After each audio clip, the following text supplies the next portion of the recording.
सभी प्रिय विद्यार्थियों का जेपीआईसी की डिजिटल स्टडी में एक बार पुनः स्वागत है।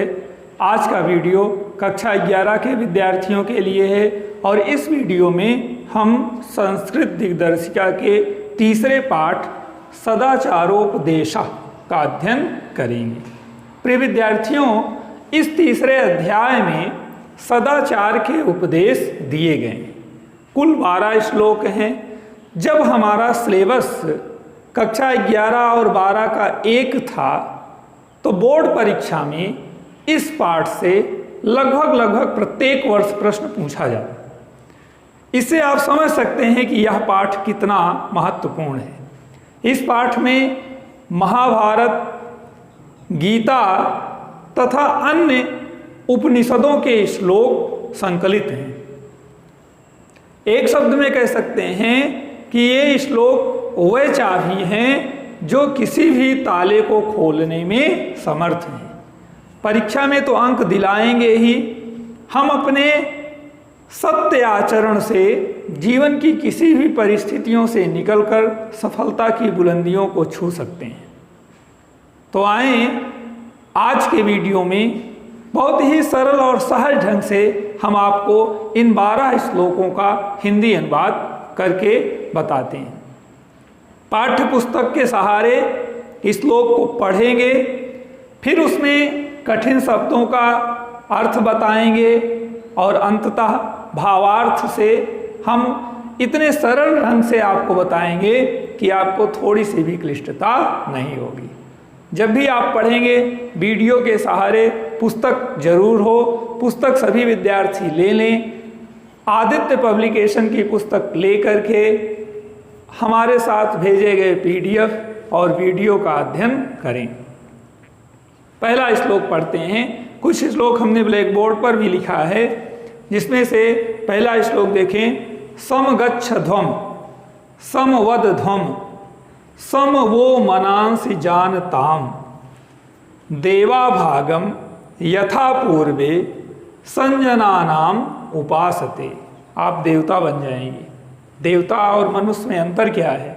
हम मानव प्रायः दूसरे के कार्यों में इंटरफेयर करते हैं, दूसरे की वस्तु को अपना मान लेते हैं, दूसरे के धन को हड़पना चाहते हैं। यही प्रवृत्ति हमें मनुष्य नहीं बल्कि दानव बना रही है। और देवता क्या करते हैं? अपने अपने भाग की उपासना करते हैं। जो उनको अधिकार मिला है वही कार्य करते हैं, जितना उन्हें दिया गया उसी का लाभ लेते हैं। तो देखें, समगच्छध्वम साथ साथ चलें, समवदध्वम वद का मतलब होता है वाणी, साथ साथ बोलें, सम वो मनांसि जानताम दूसरे के मन को जाने, अर्थात दूसरे के विचारों का सम्मान करें।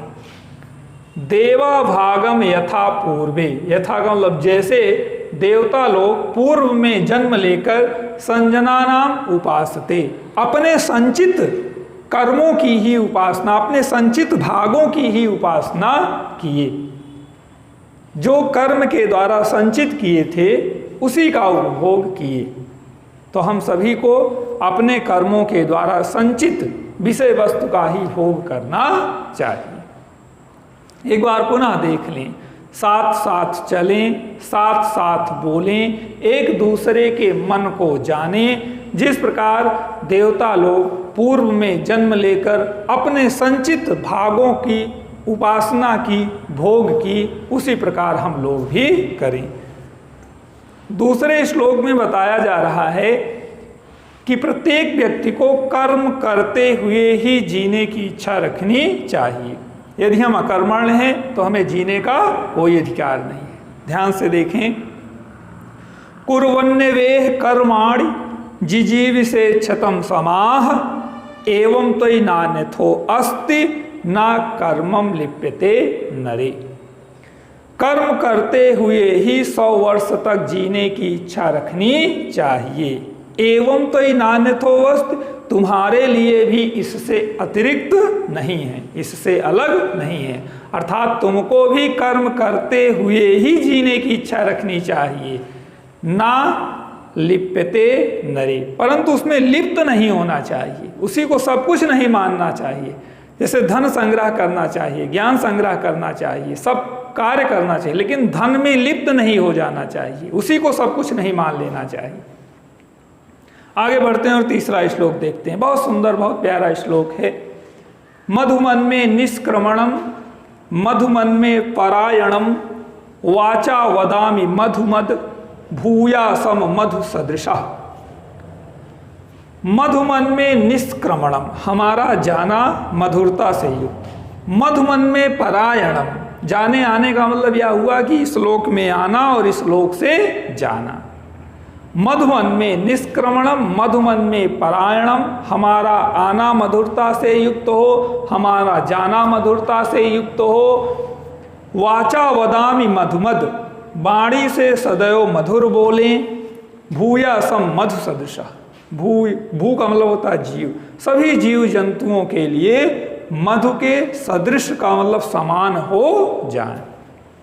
इस प्रकार से हमें प्रभु से निवेदन करना चाहिए कि हे प्रभु, हमारा आना और जाना मधुरता से युक्त हो, वाणी से सदैव मधुर बोलें तथा सभी जीव जंतुओं के लिए मधु के समान हो जाएं। जैसे मधु औषधि है, स्वादिष्ट भी है, न कड़वी है, न दोनों स्वाद भी देती है और स्वास्थ्य लाभ भी देती है। चलें चौथा श्लोक पढ़ते हैं। चौथे श्लोक में बताया गया कि सदाचार से ही हम सब कुछ प्राप्त करते हैं। आचार्य लभते ही आयु, आचार्य लभते श्रियम। ही आयु का मतलब होता है दीर्घ आयु। सदाचार से ही दीर्घ आयु प्राप्त करते हैं। सदाचार से ही श्रियम का मतलब लक्ष्मी प्राप्त होती हैं।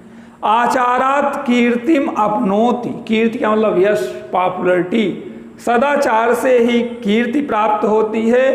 पुरुषः प्रेत्य चा, प्रेत्य का मतलब जब अलग करेंगे, पुरुषः पुरुष को, प्रेत्य परलोक में, इह चा इस लोक में, दोनों लोक में। संस्कृत का व्याकरण बहुत ही वैज्ञानिक है, इसमें कर्ता कर्म क्रिया किसी भी स्थान पर हो सही रहता है, बस उसके अनुसार हो।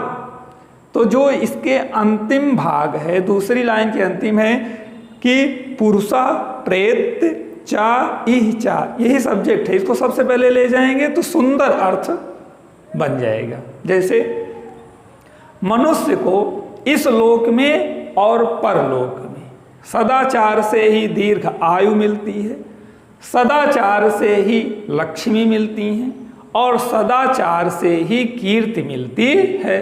तो सब कुछ सदाचार से मिलना है, और सदाचार है क्या? सत्य आचरण, सुंदर व्यवहार सदाचरण है। पांचवा श्लोक देखें। ये नास्तिका निष्क्रियाच गुरुशास्त्र उल्लंघिनः अधर्मज्ञा दुराचारास्ते भवन्ति गतायुषा। जो नास्तिक है, निष्क्रिय है, गुरु शास्त्र का उल्लंघन करते हैं, अधर्मी हैं, दुराचारी हैं, भवन्ति गतायुषा, उनकी आयु कम हो जाती है, अल्पायु हो जाते हैं, पूरी आयु नहीं जीवन यापन कर पाते हैं। इसलिए नास्तिक नहीं होना चाहिए, अकर्मण्य नहीं होना चाहिए, गुरु शास्त्र का उल्लंघन नहीं करना चाहिए, कभी भी दुराचार नहीं करना चाहिए। अगला श्लोक छठवां पढ़ते हैं। ब्रह्म मुहूर्त बुद्धेत धर्मार्थो चानुचिंतेत उत्थाय आचम्य तिष्ठेत पूर्वाम संध्याम कृतांजलि। ब्रह्म मुहूर्त में उठना चाहिए, धर्म और अर्थ के विषय में चिंतन करना चाहिए। उत्थाय आचम्य तिष्ठेत, उठकर आचमन पूर्वक बैठना चाहिए। और पूर्वाम संध्याम कृतांजलि, कृत का मतलब हाथ, अंजलि का मतलब होता है जोड़ना। कृतांजलि, पुष्पांजलि, गीतांजलि अर्थात कलेक्ट करना, इकट्ठा करना। संध्याम कृतांजलि, हाथ जोड़ कर बैठना चाहिए, संध्या वंदन करना चाहिए। बहुत सुंदर सुंदर श्लोक हैं। सातवां श्लोक देखें। आक्रोधना सत्यवादी भूतानाम विहिंसिका अनसूयर जीवाचा शतम वर्षाणि जीवति। आक्रोधना, जो क्रोध नहीं करता, सत्यवादी, जो सत्य बोलता है, भूतानाम विहिंसिका, जो जीवों की हत्या नहीं करता, अनसूयर जीवा का मतलब होता है जो अपनी जीवा से किसी की निंदा नहीं करता, शतम वर्षाणि जीवति, 100 वर्षों तक जीवित रहता है। आठवें श्लोक में बताया गया कि हम यदि कोई गलत कार्य कर जाए, समाज में अपयश फैल जाए, तो उसको कैसे दूर करते हैं। देखें, अकीर्तिम विनयो हंति, विनय अकीर्ति को नष्ट कर देती। हत्य अनर्थम पराक्रम, पराक्रम असंभव अनर्थ को नष्ट कर देता है। हंति नित्यम क्षमा क्रोधम, क्षमा से क्रोध नष्ट हो जाता है। सदाचारो हंति लक्षणम, और सदाचार से दुर्गुण नष्ट हो जाते हैं। पुनः देखें, विनय से अपयश नष्ट हो जाता है। विनयशील बने, जितने भी लोग जो कुछ कहें आप सुने, क्योंकि विनय मनुष्यानाम आभूषणमस्ति, मनुष्य का आभूषण ही विनय है। तो विनय से अपयश नष्ट हो जाता है, पराक्रम से अनर्थ नष्ट हो जाता है, क्षमा करने से क्रोध दूर हो जाता है, और सदाचार से दुर्गुण नष्ट हो जाते हैं। 9वां श्लोक देखें, अभिवादनशीलस्य नित्यं वृद्ध उपसेविनः चत्वारि तस्य वर्धन्ते आयु विद्या यशो बलम। कुछ आपको करना ही नहीं है, सभी जो चार प्रमुख चीज़ हैं, चार प्रमुख चीज़ क्या हैं? आयु, व्यक्ति दीर्घजीवी होना चाहता है, विद्या, ज्ञानवान होना चाहता है, यश, प्रसिद्ध होना चाहता है, बल, और बल होना है, सबको धन बल हो ना, और बल हो। तो ये चारों चीज़ें आपको अभिवादनशील से, अभिवादन करने से, दयावान करने से, नित्यम वृद्ध उपसेविना, प्रत्येक दिन या रोज वृद्धों की सेवा करने से, चत्वारि तस्य वर्धन्ते, उसकी चारों चीज़ें यश, बल, बुद्धि, आयु बढ़ जाती हैं। इसलिए घर के बुजुर्गों का, बड़ों का सम्मान करें, किसी के साथ मिसबिहेव ना करें। 10वां श्लोक देखें, 10वें श्लोक में चरित्र पर जोर दिया गया कि धन नहीं बल्कि चरित्र पर ध्यान देना चाहिए, यत्न पूर्वक चरित्र की रचना करनी चाहिए। धन तो आता है जाता है, लेकिन चरित्र जाने पर दोबारा नहीं मिलता। वृत्तम यत्नेन संरक्षेत वित्तम आयाति याति च अक्षीणो वित्ततः क्षीणो वृत्त तस्तु हतो हतः। दो शब्द हैं, वृत्त और वित्त। देखिए हमने लिखा है, वित्त का मतलब होता है धन ना, वित्त मंत्री, और वृत्त का मतलब होता है चरित्र। तो वित्तम आयात याति च, धन आता है और चला जाता है, धन से हीन व्यक्ति दुखी नहीं होता है, परंतु वृत्त, चरित्र के नष्ट होने से हतो हतः, अर्थात व्यक्ति की हत्या हो जाती है, मृतक के समान हो जाता है। इसलिए प्रिय विद्यार्थियों, हमें इसी अवस्था में अपने चरित्र पर विशेष ध्यान देना चाहिए।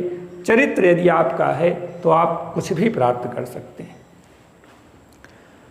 11वां श्लोक देखें, 11वें श्लोक में बताया जा रहा है किससे किसकी रक्षा की जाती है। जैसे सत्येन रक्षते धर्मो, सत्य से धर्म की रक्षा होती है।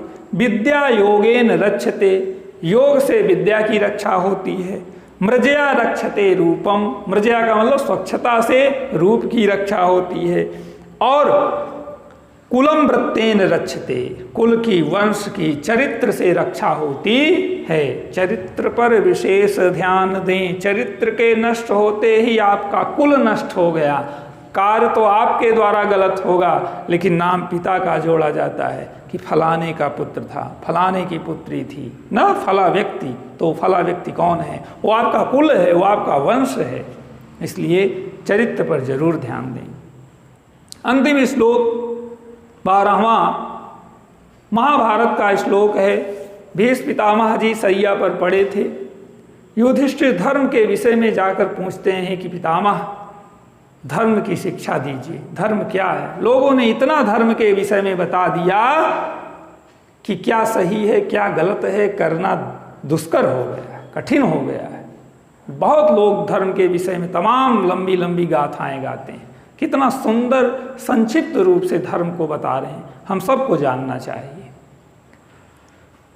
युधिष्ठिर के पूछने पर भीष्म पितामह जी युधिष्ठिर को कह रहे हैं कि श्रूयताम धर्म सर्वस्वम श्रुत्वा चा अपि औधार्यताम आत्मना प्रतिकूलानि परेशान न समाचरेत। अर्थात श्रूयताम धर्म सर्वस्वम, धर्म का संपूर्ण सार सुन लेना चाहिए। अर्थात जो व्यक्ति जो कुछ भी बताए उसे हमें सुन लेना चाहिए। और च अपि अवधारताम, श्रुत्वा च अपि अवधारताम, सुन करके उसे धारण भी कर लेना चाहिए। आत्मनः प्रतिकूलानि परेशान ना समाचरित, परंतु जो हमारे प्रतिकूल है ऐसा आचरण दूसरों के साथ नहीं करना चाहिए। यही धर्म है।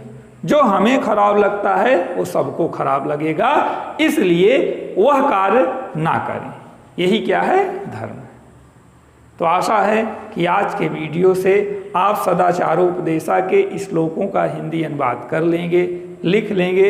यदि क्लिष्टता होगी तो हम PDF के द्वारा भी इसका अनुवाद करके आपको सेंड कर देंगे, संप्रेषित कर देंगे। बस आवश्यक है कि आप तन्मयता के साथ जो भी JPIC डिजिटल स्टडी में विषयों के वीडियो प्रोवाइड कराए जा रहे हैं उनको आप समय निकाल करके एकाग्र मन से देखें और पाठ्य पुस्तक के सहारे समझने का प्रयास करें। अगले दिन नए वीडियो नए टॉपिक के साथ हम आपके सम्मुख पुनः उपलब्ध होंगे। तब तक के लिए धन्यवाद।